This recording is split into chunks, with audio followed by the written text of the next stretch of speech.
सड़कों पर विरोध हो रहा है, सड़कों पर प्रदर्शन हो रहा है और ये तस्वीरें कमोवेश हर जगह से आ रही हैं। पुलिस के साथ सीधा आमना सामना आप देख रहे होंगे। वाटर कैनन का इस्तेमाल हो रहा है, पुलिस कर रही है और हंगामा बरप रहा है। कई हालात तो ये है कि प्रधानमंत्री मोदी की तस्वीर वाले पोस्टर के चेहरे पर कालिख तक पोत दी गई। देखिए पोस्टर देखिए। और बात इतनी नहीं है, हमने कहा ना कि हर राज्य से कमोवेश ऐसी तस्वीरें आ रही हैं और कई ऐसे ऐसे पोस्टर हैं जिसे देखकर आप खुद हैरान हो जाएंगे। और ये तस्वीरें, ये बवाल क्या वाकई में 1 दिसंबर से पहले का ट्रेलर है क्या? आप कहेंगे ऐसा क्यों? नमस्कार, मैं राहुल यादव। आज बात इसी मुद्दे की करेंगे। दरअसल ये किसी एक राज्य की तस्वीर नहीं है, देश भर से कमोवेश ऐसी ही तस्वीरें क्यों आ रही हैं? विपक्षी पार्टियों के कार्यकर्ता जबरदस्त तरीके से प्रदर्शन कर रहे हैं, या फिर कह लीजिए कि एक जन आंदोलन, वो आंदोलन खड़ा करने की कोशिश कर रहे हैं जिसमें वोट चोर गद्दी छोड़ का नारा है। कल तक तो सिर्फ ये कहा जा रहा था कि भाई ये तो गिने चुने राज्य हैं, मुट्ठी भर राज्य हैं, ये आंदोलन वहीं तक सीमित है प्रदर्शन। मगर हकीकत क्या है? एक एक करके तमाम तस्वीरें हम आपके सामने रखेंगे कि कैसे मुख्य चुनाव आयुक्त ज्ञानेश कुमार के खिलाफ सड़कों पर किस कदर प्रदर्शन हो रहा है। सबसे पहले शुरुआत हम करते हैं आपके सामने जयपुर की तस्वीर से। जयपुर की तस्वीर देखिए जिसका जिक्र अभी हमने किया। अभी जो तस्वीरें दिखाई जयपुर की तस्वीरें हैं जहां पर चुनाव आयोग के खिलाफ जबरदस्त तरीके से प्रदर्शन हो रहा है। आप ये फुल स्क्रीन देखिए, आपके सामने पुलिस से दो हाथ हो रहे हैं। यूथ कांग्रेस के कार्यकर्ता सड़कों पर दिखाई दे रहे हैं, आप देख सकते हैं। और बाकायदा जयपुर की तस्वीरें खूब वायरल हो रही हैं। यूथ कांग्रेस के कार्यकर्ता पुलिस के साथ आमना सामना करते हुए और बैरिकेटिंग्स फांदते हुए आप देख रहे होंगे। पुलिस है, सुरक्षा बल है, सब है, लेकिन उसके बावजूद कांग्रेस पार्टी के कार्यकर्ता यूथ कांग्रेस की ब्रिगेड मानने को तैयार नहीं, जबरदस्त तरीके से अपनी आवाज को बुलंद करते हुए दिखाई दे रहे हैं। वाटर कैनन आप देख रहे होंगे कार्यकर्ताओं तक इस्तेमाल हो रहा है। अब ये तस्वीरों के बाद अगर आपको लग रहा है कि मामला सिर्फ जयपुर तक का है, नहीं, जयपुर का नहीं। अब देखते रहिए तस्वीरें एक एक करके। अब आइए पश्चिम बंगाल। पश्चिम बंगाल देखिए, पश्चिम बंगाल में किसकी सत्ता है? ममता दीदी की। सत्तारूढ़ दल तृणमूल कांग्रेस। और देखिए सड़कों पर किस तरीके से आपके सामने स्क्रीन पर तस्वीरें देखिए। बीएलओज को उत्पीड़न, प्रताड़ित करने का आरोप लगाया टीएमसी ने और सड़कों पर किस तरीके से विरोध हो रहा है आप देख सकते हैं। ये आरोप है चुनाव आयोग पर कि चुनाव आयोग की मनमानी की वजह से लोग अपनी जान दे रहे हैं। बीएलओ, टीएमसी आरोप लगा रही है और किस कदर सड़कों पर उतरकर टीएमसी दिखाई दे रही है। ममता दीदी की राजनीति का स्टाइल आप देखिए, ऐसा लग रहा होगा कि हर कार्यकर्ता जैसे सड़क पर उतर आया हो। ये तस्वीरों में आपको दिखाई दे रहा होगा। अब पश्चिम बंगाल के बाद सीधा रुख करते हैं आंध्र प्रदेश। आंध्र प्रदेश आइए, आंध्र प्रदेश की तस्वीरें देखिए।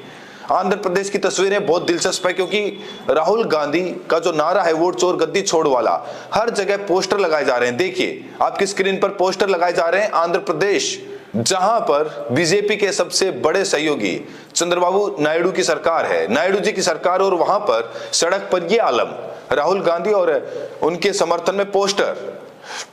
अब एक और तस्वीर दिखाते हैं। तस्वीर अब आइए आंध्र प्रदेश के बाद हरियाणा। हरियाणा का आलम देखिए क्या है। एक शख्स नरेंद्र मोदी की तस्वीर पर, वो तस्वीर वाले पोस्टर पर लिख रहा है वोट चोर गद्दी छोड़, और ये वीडियो सोशल मीडिया पर वायरल हो रहा है। यूथ कांग्रेस ने इसे शेयर किया है, यूथ कांग्रेस ने। और बाकायदा एक पोस्टर और दिखाते हैं आपको। ये पोस्टर देखिए, आपने वो फिल्म देखी होगी नमस्ते लंदन करके, उसी का एक पोस्टर बनाया है नमस्ते ब्राजील करके। इस पोस्टर में लिखा गया है नमस्ते ब्राजील। चेहरा आपको दिखाई दे रहा होगा उसी ब्राजीलियन मॉडल का है जिसको लेकर राहुल गांधी ने आरोप लगाया था कि इसी ब्राजीलियन मॉडल ने 22 जगह, अलग अलग जगह पर हरियाणा में इसका चेहरा लगाकर वोटर लिस्ट में दिखाई दिया था। यानी आप देखिए, जयपुर हो, आंध्र प्रदेश हो, हरियाणा हो, पश्चिम बंगाल हो, हर जगह की तस्वीरें हैं। अब मैं आपको एक और तस्वीर दिखाता हूं। तमिलनाडु की तस्वीर देखिए। ये है एमके स्टालिन, मुख्यमंत्री। उन्होंने बाकायदा इस तस्वीर को शेयर किया है और देखिए कितना बड़ा आंदोलन एसआईआर को लेकर यहां पर दिखाई दे रहा होगा। और ये जोर आजमाइश तमिलनाडु की तस्वीरें बता रही है कि वहां भी अब जोर आजमाइश शुरू हो चुकी है। यानी आप इन तस्वीरों से ये समझिए कि जहां जहां विपक्ष की पार्टियों की सरकारें हैं वहां तो पहले से ही आंदोलन हो रहा है। जहां जहां विपक्षी पार्टियों की सरकारें नहीं हैं वहां भी अब एक आंदोलन खड़ा हो चुका है। अब ये तस्वीरें एक बहुत बड़ा संकेत है, संदेश है। आप कहेंगे क्यों, कैसे? और ये सिलसिला जो है अब ये बढ़ता जा रहा है। जो लोग ये सोचते हैं कि क्या हासिल होगा, क्यों ये प्रदर्शन हो रहा है, तो उन्हें बता दें कि ये एक ट्रेलर है। क्यों? क्योंकि संसद का सत्र का आगाज होने जा रहा है और उससे पहले पूरे देश की अगर ये तस्वीरें सामने आ रही है तो क्या मोदी सरकार के लिए खतरे की घंटी है कि नहीं? और खास तौर पर मुख्य चुनाव आयुक्त ज्ञानेश कुमार को लेकर, इनको लेकर कहा जा रहा है कि विपक्ष महाभियोग भी ला सकता है। और बिहार चुनाव में जिस तरीके से चुनाव आयोग की भूमिका रही उसको लेकर तो सवाल पहले से ही खड़े हो रहे हैं। क्यों? क्योंकि ऐसा लग रहा था कि वो बीजेपी के साथ मिलकर चुनाव आयोग इस चुनाव को जीतने के लिए किसी भी हद तक जा सकता है, इस तरीके के आरोप लगे। सरकारी दौलत को, खजाने को लुटा दिया गया। 10-10 हजार रुपये ठीक चुनाव के वक्त कोई कुछ नहीं बोला, इसका जीता जागता प्रमाण है। यानी कि बिहार वो राज्य जहां एक गरीब राज्य है वहां पर खुलेआम सरकारी तिजोरी का इस्तेमाल किया गया सिर्फ चुनाव जीतने के लिए। बीजेपी ने सारी हदें पार कर दी, ये सबने देखा। हरियाणा से कैसे ट्रेनें चल के गई, एक वोटर जो है दिल्ली में वोट करता है वो बिहार में भी वोट करता है, तो तमाम ऐसी चीजें सामने आई, लेकिन चुनाव आयोग ने चू तक नहीं बोला। और देश की मीडिया के बारे में तो आप जानते हैं, वो तो सरकार की सत्ता की जेब में है। यानी कि पूरी की पूरी एक ऐसी व्यवस्था बन चुकी है विपक्ष के लिए जहां चुनाव विपक्ष को लड़ना अब बेहद मुश्किल हो गया है, नामुमकिन हो गया है। हकीकत यह है कि जो व्यवस्था है, इस व्यवस्था में अगर विपक्ष को चुनाव लड़ना है तो सिर्फ बीजेपी के खिलाफ नहीं लड़ना होगा, पूरे सिस्टम के खिलाफ लड़ना है, जिसमें चुनाव आयोग भी शामिल है। अब बहुत से लोग कहते हैं कि भैया इसके लिए आप कोर्ट क्यों नहीं जाते? विपक्ष को कोर्ट जाना चाहिए, दरवाजा खटखटाना चाहिए, कोर्ट के भीतर सत्ता पक्ष को एक्सपोज करना चाहिए। लेकिन रुकिए, एसआईआर को लेकर क्या बंगाल की सरकार, तमिलनाडु की सरकार कोर्ट नहीं गई? कोर्ट गई, लेकिन सुप्रीम कोर्ट जाने से क्या हुआ?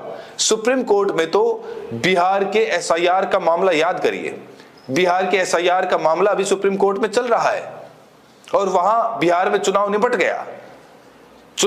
गया, एसआईआर का मामला सुप्रीम कोर्ट में चल रहा है और मुख्यमंत्री की शपथ भी हो गई। बात यहां पर सही है कि मसला लोकतंत्र का है और लोकतंत्र में सबसे बड़ी बात यह है कि लड़ाई जनता की अदालत में लड़ी जाती है, जनता की अदालत में, और विपक्ष वही कोशिश कर रहा है। इन तस्वीरों को देखकर आपको क्या लगता है? जो हालात आप देख रहे हैं, क्या लगता है आपको कि आखिरकार अब ये सियासी लड़ाई किस दिशा में जा रही है? क्या वाकई में जो राहुल गांधी ने आह्वान किया रामलीला मैदान में एक बहुत बड़ी रैली करने का, ये उससे पहले का ट्रेलर है क्या, जो ये प्रदर्शन की तस्वीरें आप देख रहे हैं?